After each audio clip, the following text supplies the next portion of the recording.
listening to KRUU-LP 100.1 FM, the voices of Fairfield, Iowa, and beyond. Grassroots, listener-supported, solar-powered radio broadcasting live from the Cultural District in sunny Fairfield, Iowa on this July. Beautiful afternoon. Day. Oh.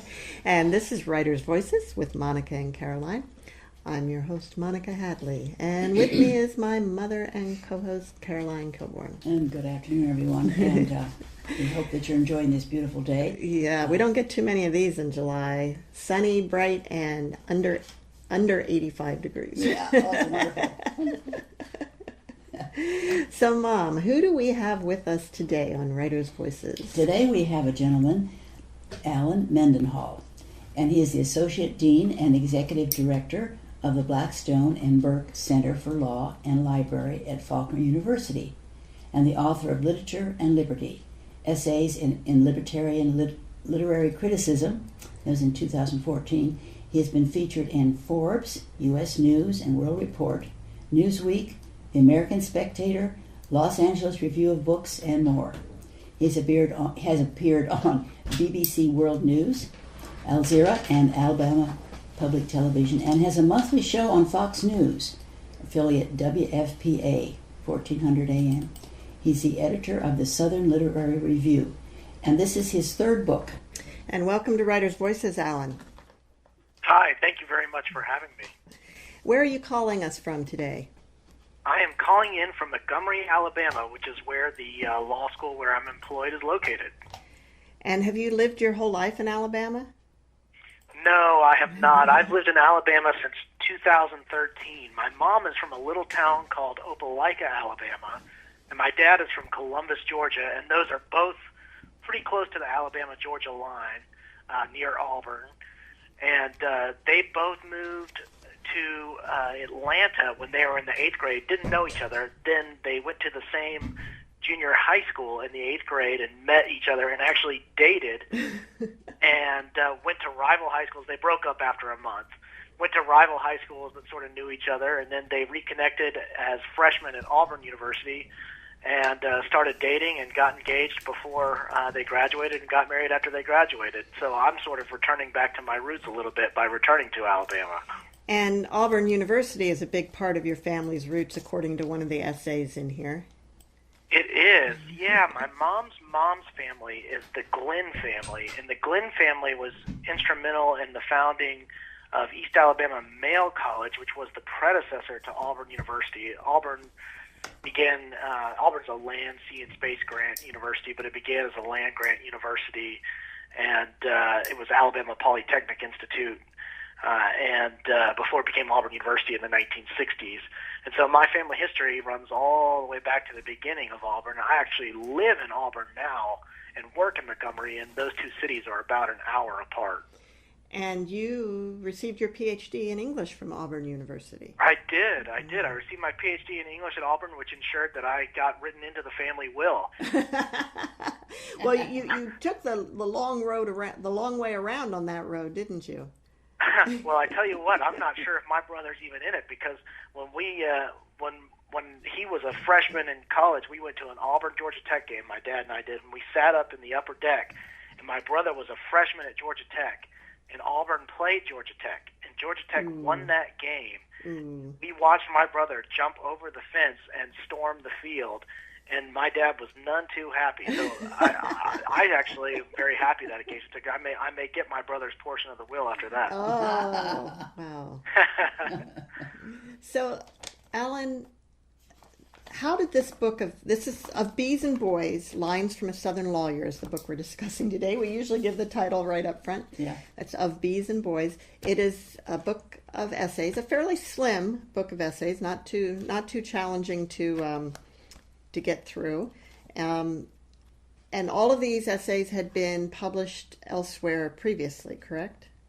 That's correct, yeah. I didn't have any idea that I was writing a book. Obviously, I was just writing essays for personal reasons and sending them out to different magazines and different journals, and they were getting published. And at some point, the publisher, Red Dirt Press, contacted me and said, hey, do you have enough essays for us to compile as a book? We'd really like to publish some of your personal essays. We've come across them in different magazines, and we'd be really interested in that. And I said, I honestly don't know. Let me see. And so I went back and looked at some of the essays I'd published in recent years and got back to them and said, well, I have these. What do you think? And they said, perfect. We'd love to publish them as a book. And so that's sort of how the book came together.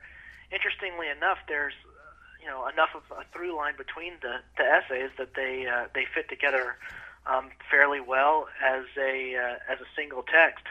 But the essay itself is such a meandering form as it is that it sort of lends itself to these kinds of compilations. Do you think that's very common that the publisher contacts an author, or isn't always usually the way around? Yeah, that's kind of an easy getting published story there, Alan. Well, we don't hear too many of those. I don't know how common that is, but I was certainly grateful for it. It wasn't actually something that had crossed my mind that I might be able to pull them together as a book. So when the publisher sort of put that little seed in my mind and it started to germinate and flower into something, I was actually really excited that there would be a book and all that. Now, did you have other essays that didn't make it into the book, or is this a complete collection of the essays of Alan Mendenhall? Well, it's not a complete collection. I have a couple essays that didn't quite fit, but having gone through this process, I sort of realized those essays, because they fit with each other, may be able to form the basis of some other future book of essays. We'll see. Ah, okay. Well, I'm curious what it was about those that made them not fit with this, and in answering that, maybe describe kind of what the overall theme of this book would be. Sure. Well, the overall theme is basically the need to sort of slow down and examine life and such concepts as place and reading and literature and family and custom and tradition, and I've been told from virtually everyone who's read the book that death is a major theme of the book, and I have to admit, I think that's true. Although I didn't consciously set out to write about death, it is a central feature of the book, and so many of my essays deal with it. The first essay, for example, is about my brother and me killing a bunch of bees when we were young. We used to kill these bees that lived in our swing set and make bee soup out of them. And our efforts were thwarted one day by Yellow Jackets. We actually tried to harass the Yellow Jackets by putting a stone over their tunnel. They sort of purred in and out of this hole in the ground. And Jared, my friend at the time, put a stone over the hole, and we thought we were blocking the Yellow Jackets' passage and sort of entombing them in there, and we gave each other high fives and we laughed and all that kind of stuff. But we had no idea that the bees were smarter than we were, and they had tunneled a secret passageway, and there was another hole on the other side of the yard. And before we knew it, a cloud of Yellow Jackets just sort of enveloped us and started stinging with fatalistic purpose. And we found ourselves running and screaming, and my brother was too young to climb the fence, so he got kind of stuck on the fence. And there were Yellow Jackets in his ears and in his clothes, and my mom had to run out and rescue him. So there were lessons in that experience.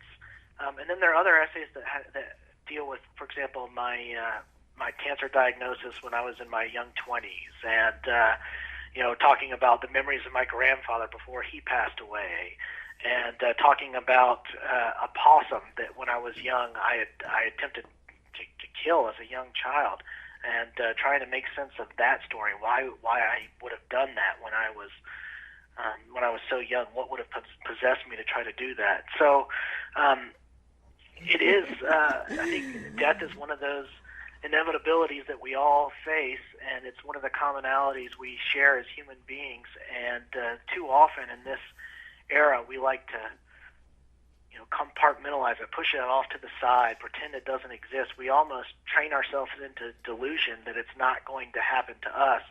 And I don't like that. I like to think about it and to try to make sense of it and come to terms with it, because it is a reality. And so some of that does come through in the book. So the theme of this book is life and death. And what about the other two essays didn't fit into that?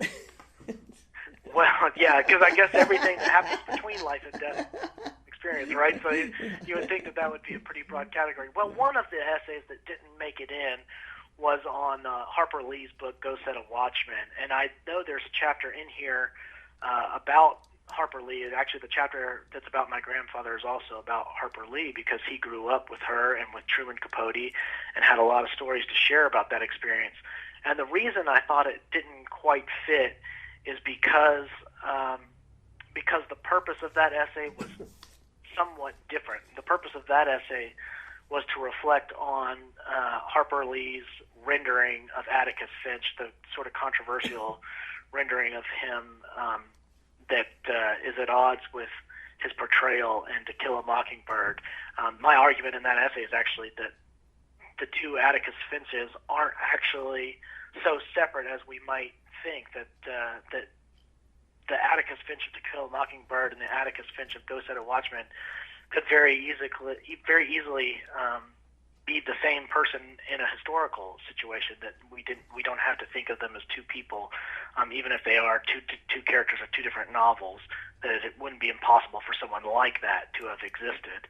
And then some of the other essays I thought were more about literary canon, literary tradition, and things like that are somewhat more historical, philosophical, rather than just the personal essay format. You're listening to Writers' Voices with Monica and Caroline, and our guest today is Alan Mendenhall, author of Bees and Boys, Lines from a Southern Lawyer. And Alan is also the editor of the Southern Literary Review and teaches at a law school.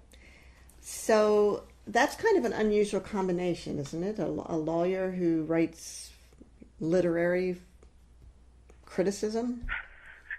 Well, I suppose it is. I mean, there can't be very many of them out there.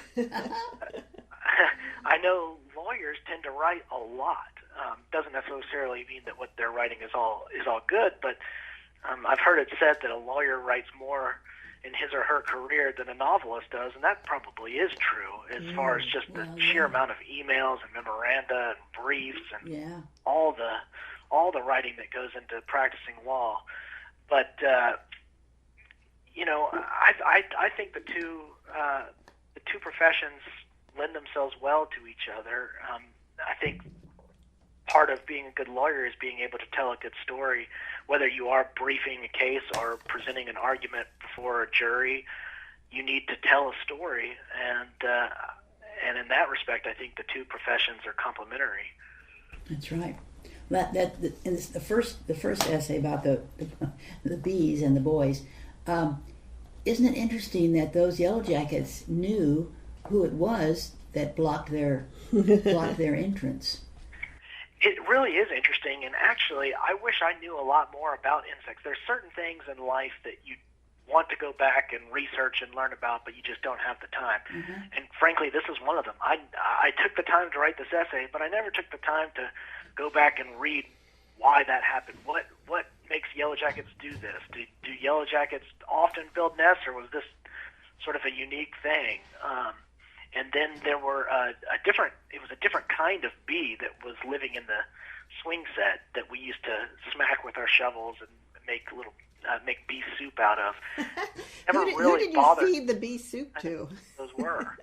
Well, the bee soup basically just sat there in a bucket. I hate to tell you this, but I think if they were bumblebees, they're probably endangered now. They could have been, and that's sort of the tragedy of it. What was so interesting as a kid is that what bothered me, and what I talk about in the essay, is how disturbingly human the bees behaved when we killed them.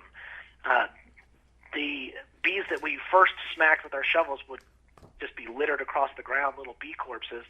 And then there were this second set of bees would come and pick up the dead bees and fly away with them to who knows where. Yeah. And, as cruel as it sounds, my brother and I would then kill the bees that were coming to perform the rescue.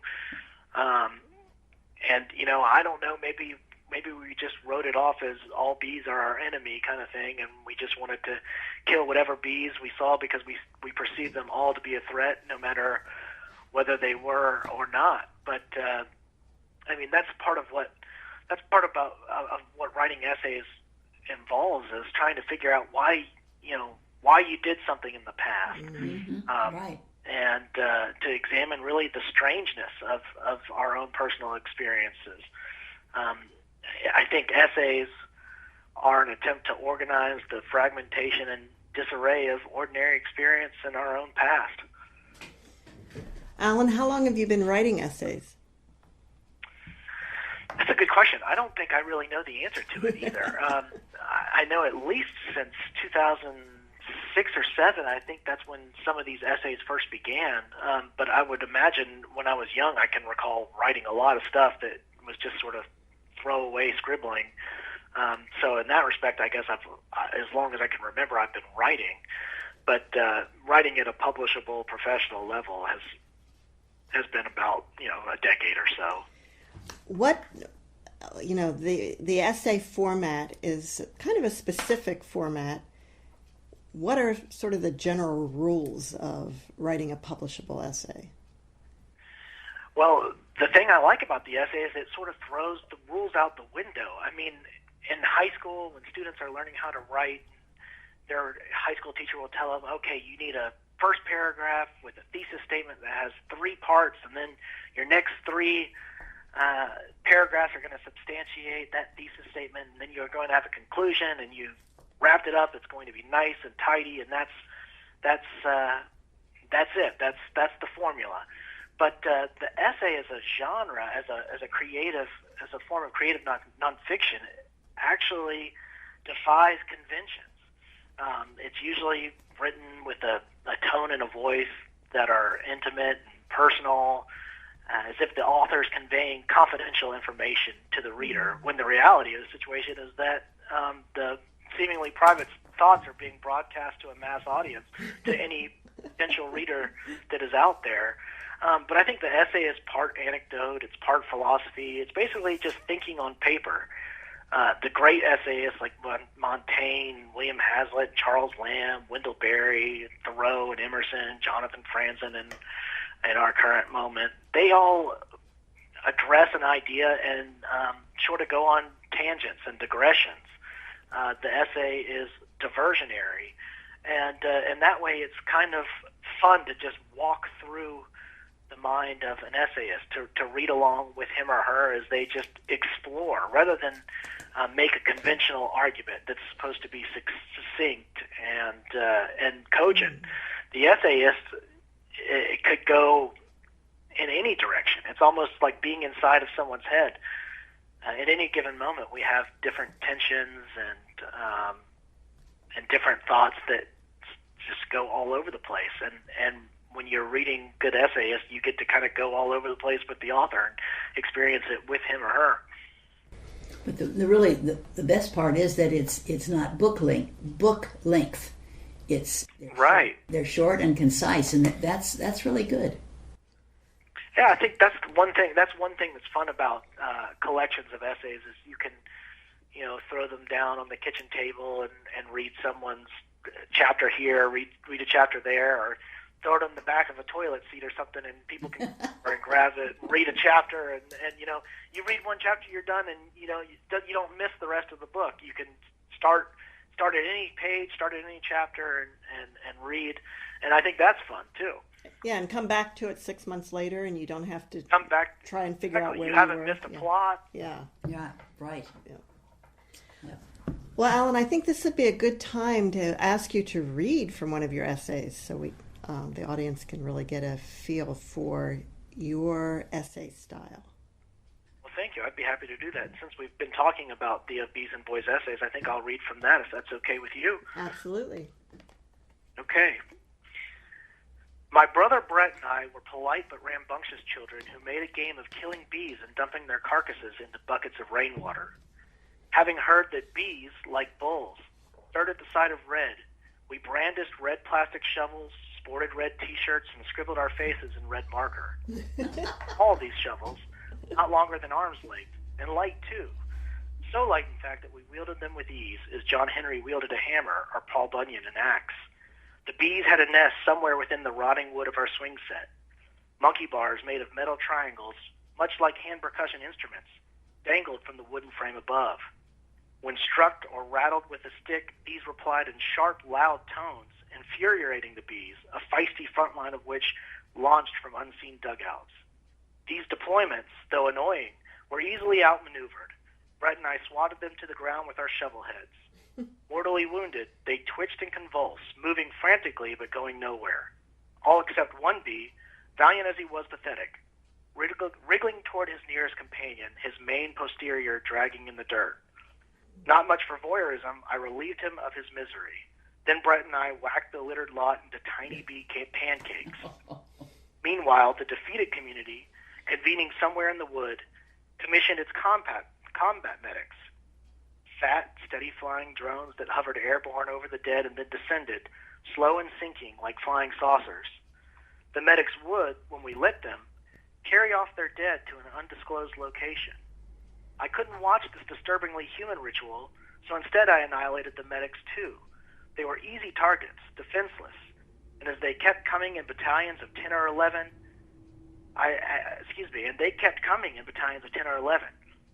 As soon as I destroyed one battalion, another materialized to attend to the new dead.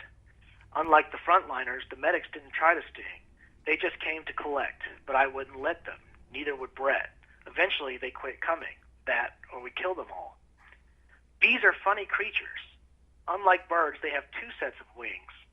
Most female bees, unlike most female humans I know, grow their leg hairs long and their bellies plump. This in order to carry nectar or pollen. Bee-pollination accounts for 1/3 of the human food supply. Without bees, then, we might not have our Big Macs or Whoppers, nor, for that matter, honey or flowers. When I lived in Japan, I had a friend who fancied himself an entomologist. When he and I tired of talking politics, books, or women, we spoke of insects. I told him weird insect stories, and he explained away the weirdness. He informed me, for instance, that the bees living in my swing set were probably solitary bees, a gregarious species that stung only in self-defense. This, you might imagine, was sobering news for an insect murderer. I asked about the medics that carried away the dead. Honeybees, he said, discarded their dead for hygienic reasons to prevent the spread of infection, and they coated their dead in antibacterial waxes. As for the behavior of my bees, however, he wasn't sure. Maybe they, like honeybees, discarded remains where germs couldn't spread. Or maybe, and he said this facetiously, they conducted funerals. It wasn't long before Jared, the boy next door, got in on our bee brutality. Pregnant with mischief, more so than me or Brett, he decided one day to show us something. Shepherding us through the woods, lifting a disarming smile as if to say, "Trust me," he paused at last, indicated a hole in the ground, and declared, "This is it." A steady stream of yellow jackets purred in and out of the hole. He waved his hand to signify the totality of our surroundings and said, "Ours. All ours. None for the bees," or something to that effect. Brett and I nodded in agreement, awaiting instruction. If we were confused by Jared's deranged sense of prerogative, we didn't show it. Brett found a heavy rock which I helped him to carry. We dropped it at Jared's feet. Jared summoned a mouthful of mucus and hacked it into the hole. Unfazed, the yellow jackets buzzed in acknowledgement, but otherwise ignored the assault. "These guys are in for hell," Jared said of the bees, offended at the ineffectuality of his first strike.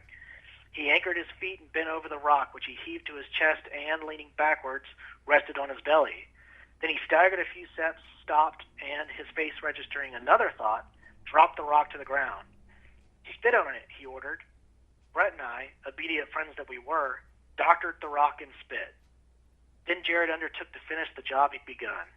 He bent down, lifted the rock, waddled to the hole, straddled the hole, and dropped the rock. The ground thumped.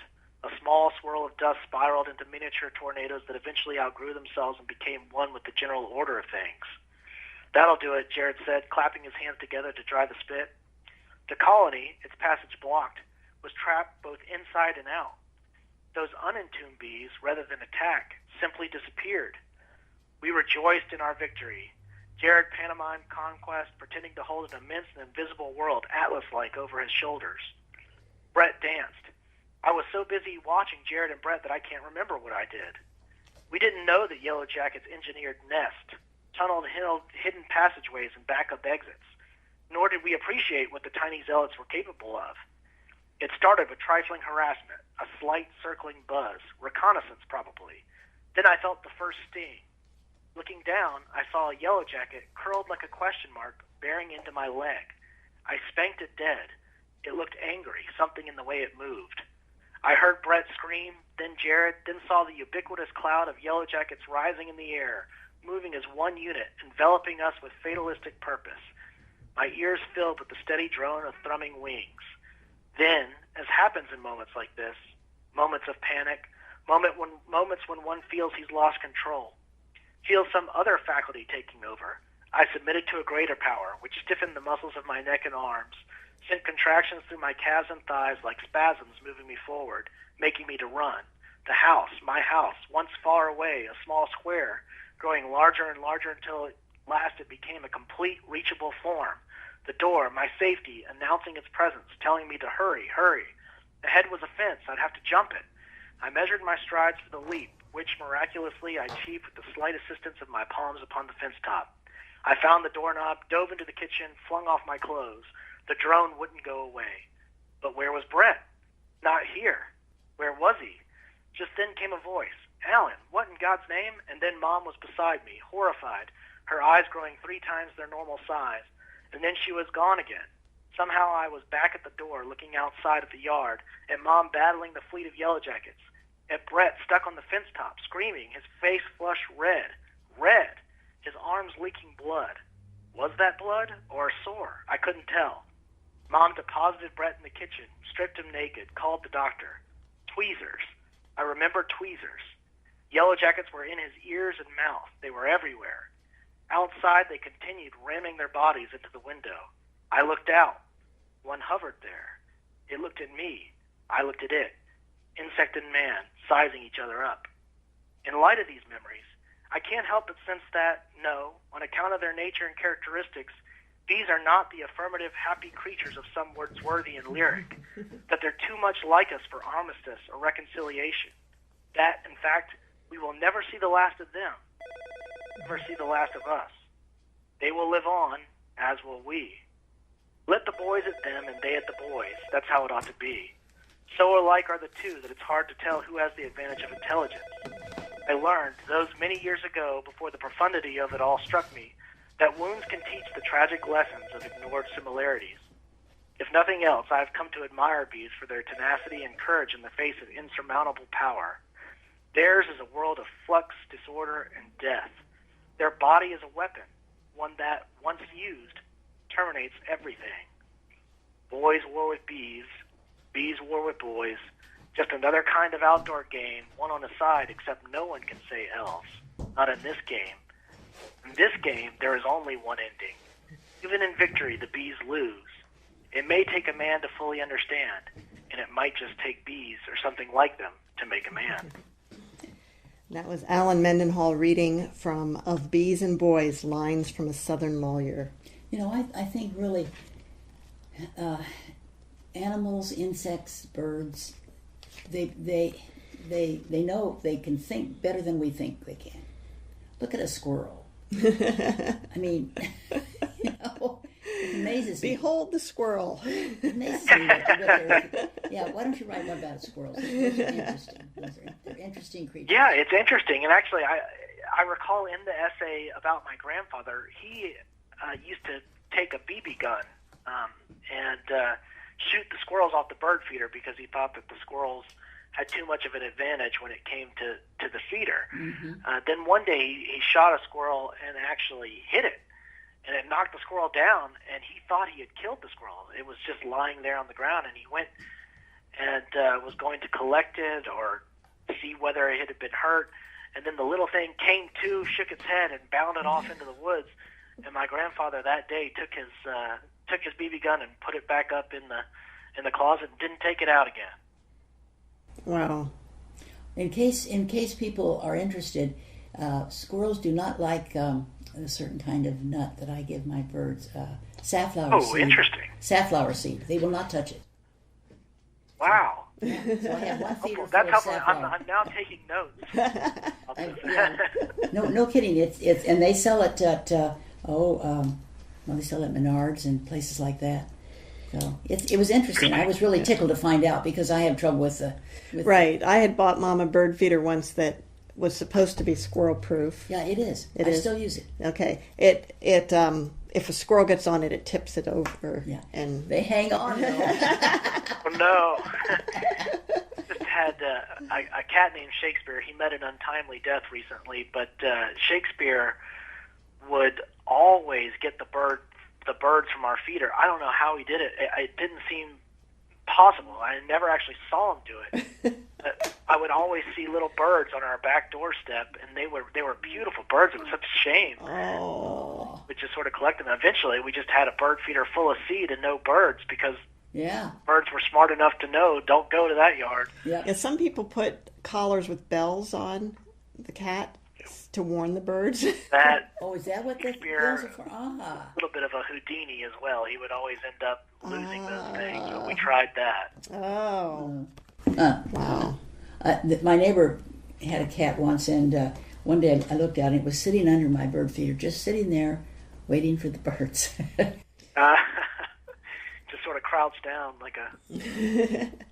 So, Alan, as you mentioned, one of the essays is about Harper Lee and To Kill a Mockingbird. How important was that book to you as growing up? It was very important. Before I was old enough to even read it, everyone in my family talked about it because my grandfather had been raised in Monroeville, Alabama, which is where Harper Lee grew up. And he would just tell all kinds of stories about her. And he was, I guess, what was he? He was, I'm trying to think, I can't remember if he was a couple years older or a couple years younger. I actually say in the essay, but I just can't remember. I think younger. I think he was a few years younger. Heck was, but they grew up together at any rate. And so when I was old enough to read the book, it was sort of like I knew it. And I had seen the movie actually before I read the book, the great film with Gregory Peck, who is the only person ever who could play Atticus Finch. But then when I read it, I enjoyed it so much that I began to read it every year. And for many, many, many years, I read that book every single year. And I've sort of fallen away over the last 4 or 5 years. I know I read it a few years ago, about 2 or 3 years ago again, but it's no longer an annual ritual, I'll put it that way. What do you get out of it, rereading it time after time? Enjoyment. I think as we get older, we have different experiences when we come to a text, and I don't know if I come to it with different perspectives every year and different experiences that inform my reading of it. But every time I sort of read it in a different way, and I'm never bored with it. I always enjoy myself. I suppose if one year I pick it up and read it and I think that I'm bored, I won't do it anymore. But that never happens, so I just continue to do it. I think it's a powerful book. I think it's an underrated book, at least from a critical perspective, from professional literary critics and theorists. But I think, most readers, it continues to still be one of the most widely sold books on the planet. So I think there are insights in that book that maybe the professional critics miss or can't appreciate or think themselves too good for. But I just find it to be a profound book and one that I can relate to on different levels, even though I grew up in a time and space that was far from the one that Scout and Jim grew up in. And I can appreciate Atticus Finch as someone who grew up to become a lawyer. In fact, if it weren't for Atticus, I probably never would have been a lawyer. And then when I went into private practice, found that law was not all noble and Atticus Finch-like. And then I think that's sort of one of the reasons why I appreciated Go Set a Watchman, is it did sort of upset expectations and portrayed the reality of things, at least in the legal profession, in a. Now, Go Set a Watchman was just published a couple years ago, correct?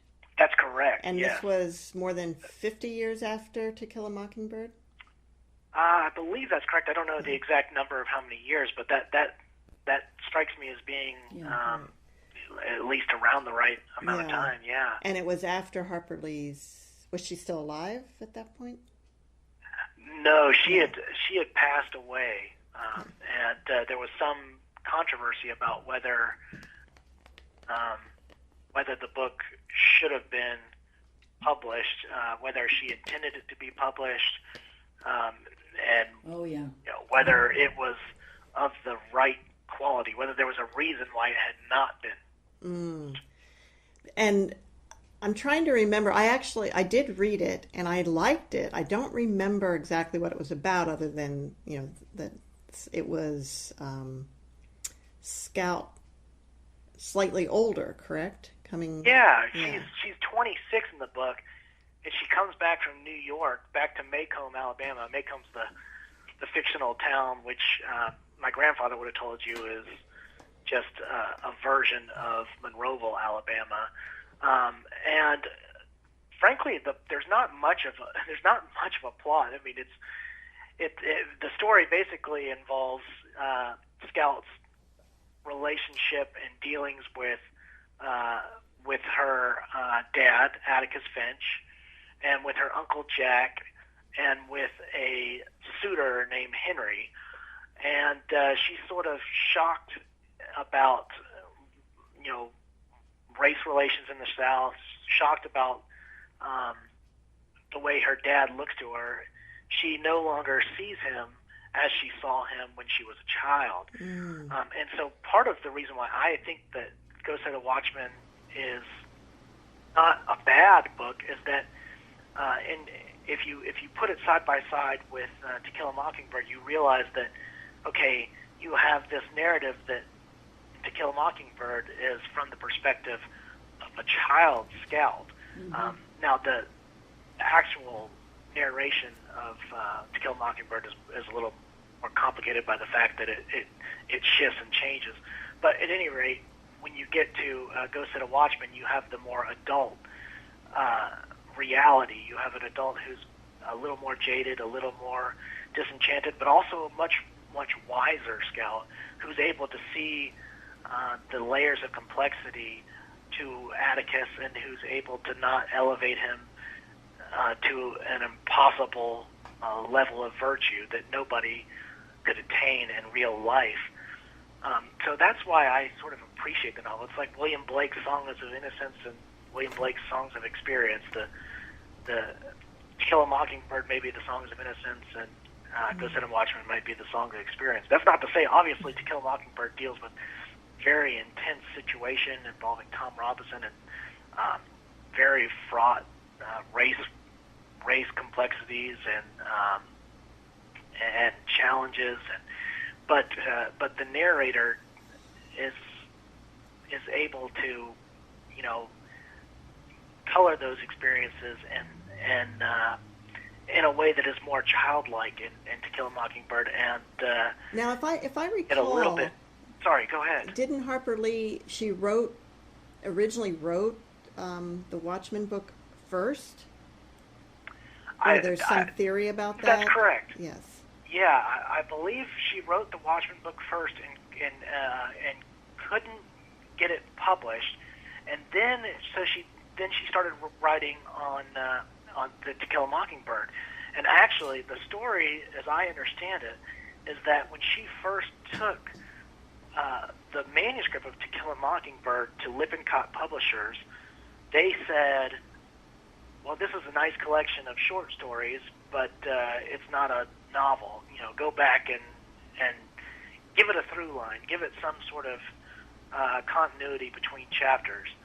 And so that's when the Tom Robinson part of the story came in. And I have no idea whether there's any truth to this, but the sort of legend that you hear is that Truman Capote came in at that point and helped her craft the Tom Robinson sections, or at least helped her think through that important part of the story.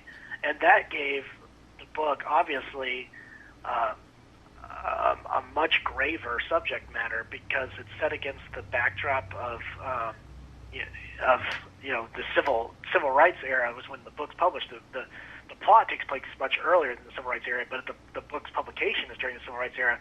So it gave a social element to the book that was lacking in the earlier manuscripts. Now, in your essay, I think you referred to a possible third manuscript. And that, I'm not the only person who has heard of this. There was actually a writer at the New Yorker contacted me a few years ago, wanting to set up an interview and talk to me about it. And I said, "Look, you're talking to the wrong person. I'm doing the same thing you're doing. I'm trying to find out about this as well." And those are rumors that you hear around Alabama, that there was another book that she possibly wrote about an Alabama insurance salesman who had killed multiple wives, and that this would have been sort of what Truman Capote did with In Cold Blood. This would have been more of, it was either nonfiction or it was based on a true story.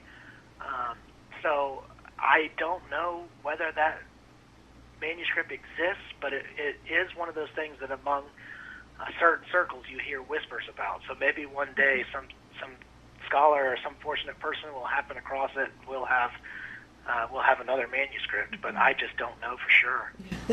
Well, I can see why you would read and reread Mockingbird, because the characters, there's quite a bit of depth to the characters, although in first reading you don't catch it. But when you think about Scout and other children in it, I don't know.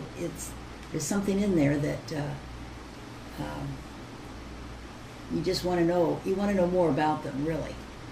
Well, I agree, and I actually think that one of the most profound scenes in all of literature. I know this is a very tall claim, but it's a very moving scene, which is when Atticus Finch is guarding the jail where Tom Robinson is locked inside, and a mob comes up.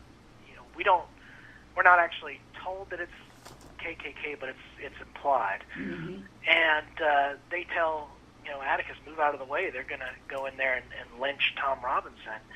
And Jim and Scout just sort of emerge out of nowhere, and with Dill, and Jim goes and stands in front of Atticus like, you got to get through me to get to him.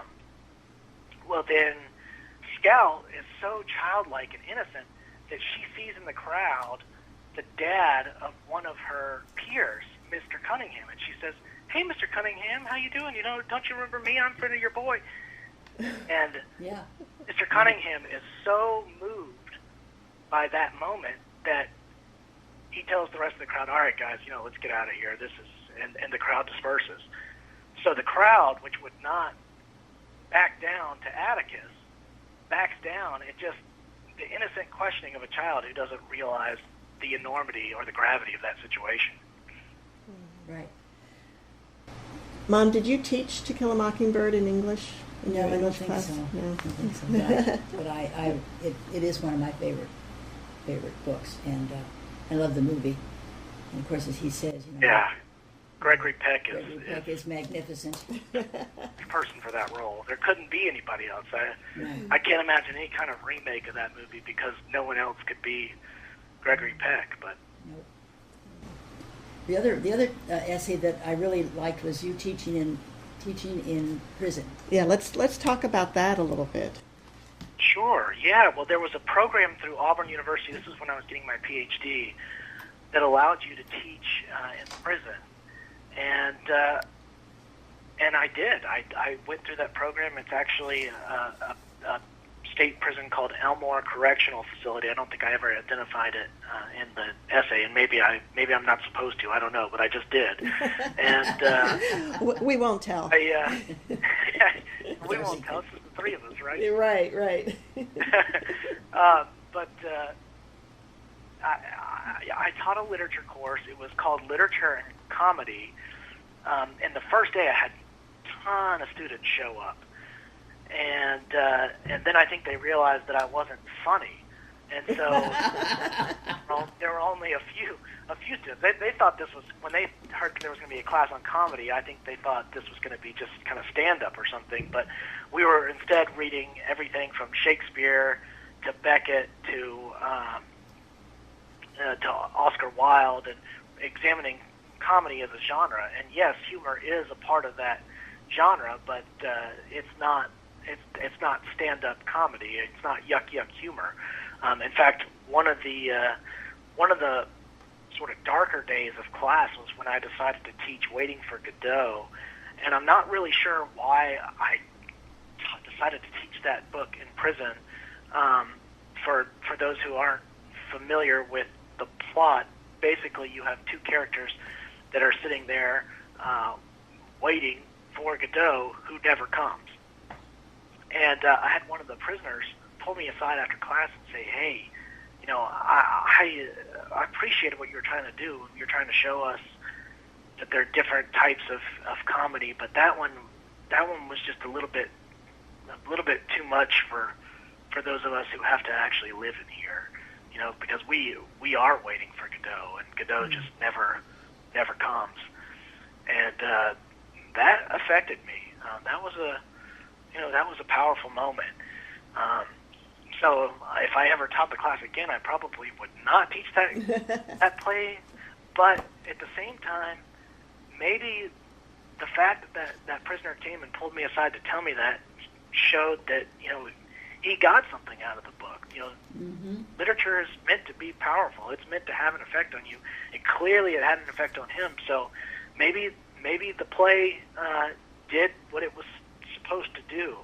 That's a Samuel Beckett play. It's sort of existential and very very philosophically complex, in my opinion. It sounds like, in the essay you were fairly nervous going in. I was. The first couple of classes especially, in particular the first class.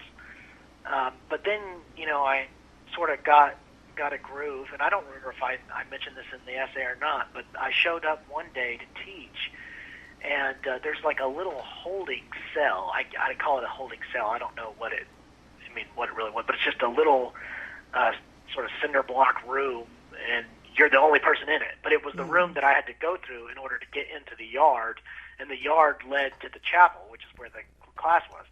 So I got through the security and to the security, past the guards and everything, and then I was in that little holding room waiting for them to open the door to let me into the yard, and they never did.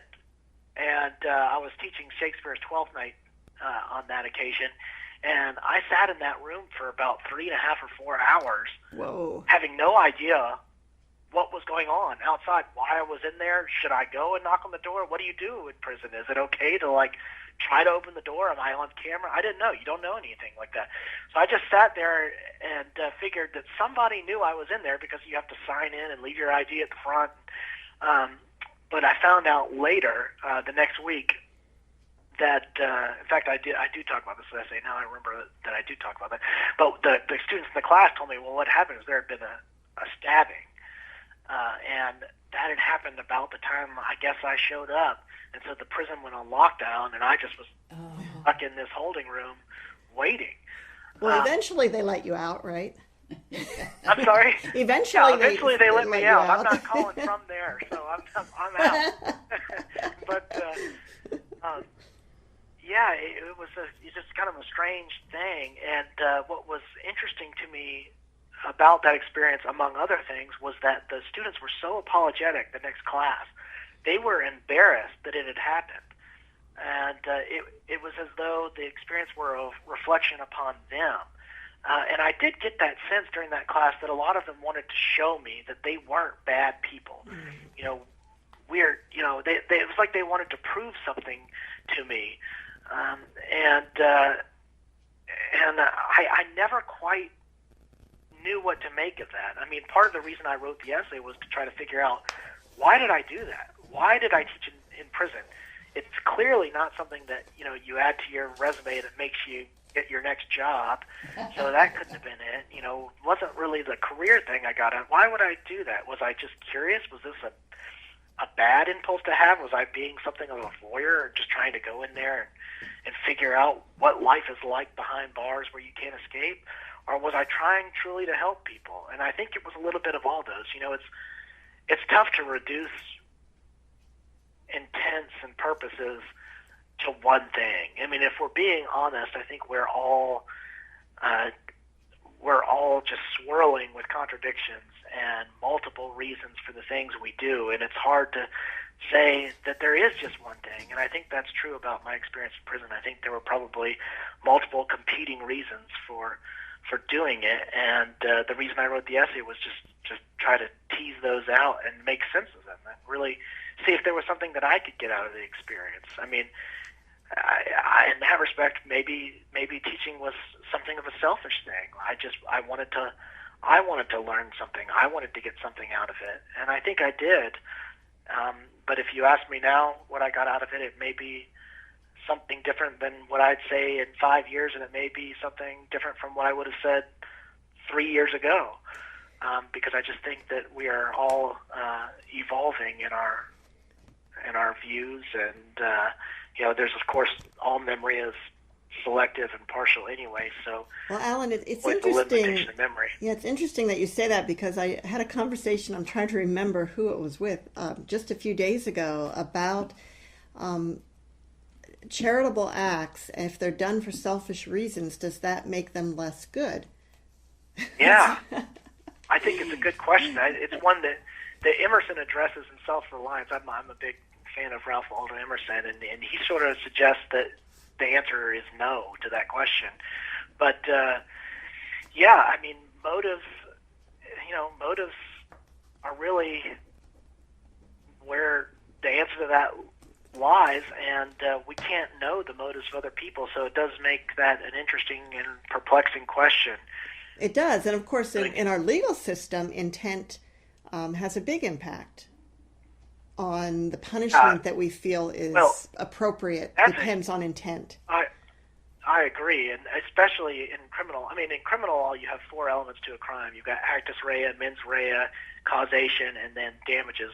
So the first one is actus rea. Did you actually do the physical thing that caused the person to die? Then mens rea, that's the intent element. So that's the more philosophical element. That's where you ask if this person is morally blameworthy. Did this person mean to kill somebody? So if I'm walking down the street with a box full of daggers and I trip and they go flying out and kill somebody, well, I can't be guilty of, cold-blooded murder. It's got to be something else. It's got to be homicide, because I wasn't morally blameworthy. And then the question of punishment is a big philosophical question. What punishment is proportionate to that crime? What takes it too far because I didn't mean to do it? I mean, these are big questions that we've always argued about and thought about and never perfected. I don't think we'll ever be able to perfect them, because I think that we're all sort of flawed in our own ways, and that the human mind is fallible and we'll never get to the right answers. But it's good for us to always be trying to keep arguing about it. You're listening to Writers' Voices with Monica and Caroline, and our guest today is Alan Mendenhall, author of Bees and Boys, Lines from a Southern Lawyer. It's a book of essays. And actually this leads into one of your other essays about studying what you call the permanent things. And this is the history of ideas as expressed mostly in books, literature, philosophy, and the truth of the fact that even ideas that people think are new have probably been discussed and debated for centuries, even millennia. Yeah, I think that's true, and this may also be a little bit of Emerson coming through in my thinking, because Emerson sort of had this idea that that history consists of a tradition of revision, that we are always receptive to the influence of others, and then we are using that influence to carve out new spaces for our own creativity. I know Emerson said once that what are called the new views here in New England are not new, but the oldest thoughts cast in the mold of new times. It's like the idea of old wine being poured into new wineskins. And I know elsewhere he said, let the breath of new life be breathed by you through the forms already existing. So that there's this idea that there are perennial themes and traditions and forms that are inherited, and that our role in the present is to repurpose those or reframe them or put our own spin on them for our own generation in light of new technologies, new circumstances, new urgencies and complications. And that when we do that, we are actually being faithful to tradition, because the tradition itself is both innovating and renovating all the time, and that therefore we are carving out new room for somebody to do the same thing in the future. We don't know what new circumstances will face future authors, but we can at least give them something from our own time and space to work with, so that they can harness their own originating powers to create new art, new writing, and new literature. Well, Alan, we're almost out of time. I do want to refer listeners to your website, AllenMendenhall.com, and that's Allen, ALLEN, MENDENHALL.com. And your book is available, I'm assuming, at places where books are sold, which is mostly... Yeah, it's available in bookstores, both online and physical. Amazon.com, you can find this book as well as my other books. I've got another book coming out actually later this month, and that's on the author John William Corrington. It's actually an edition, a collection of his essays. But you can find those on my website as well. I have a tab that will link to my books, and that will take you to Amazon, and you can buy them through my website as well. But Barnes & Noble has them, and many other online booksellers have picked them up. Wow. Well, thanks, Alan. And if you missed part of this, want to catch the rest of it, we're rebroadcasting Monday morning if you're listening on Friday. Yes, tell your friends, because Monday morning, 8 a.m. Yeah. And we'll Writer's Voices is Fridays 1 to 2, Monday 8 to 9. And Mom, do you have some closing words for us? I do. It is not required that you be perfect in order to help others. Ah, that is a very, very good point. All right, see you next. Stay tuned now for Planet. No one is perfect, so that's a good one. Stay tuned for Planet Earth's Wild, and see you next week on Writer's Voices.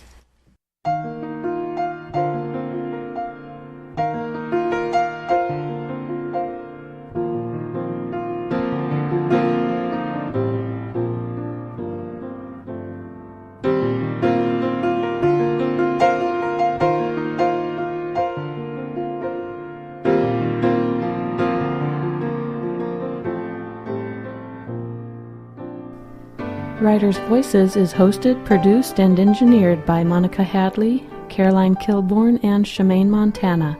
Archives available at KRUU-FM.com and WritersVoices.com. Writers' Voices is a production of KRUU-LP 100.1 FM, broadcasting from the Cultural District in Fairfield, Iowa.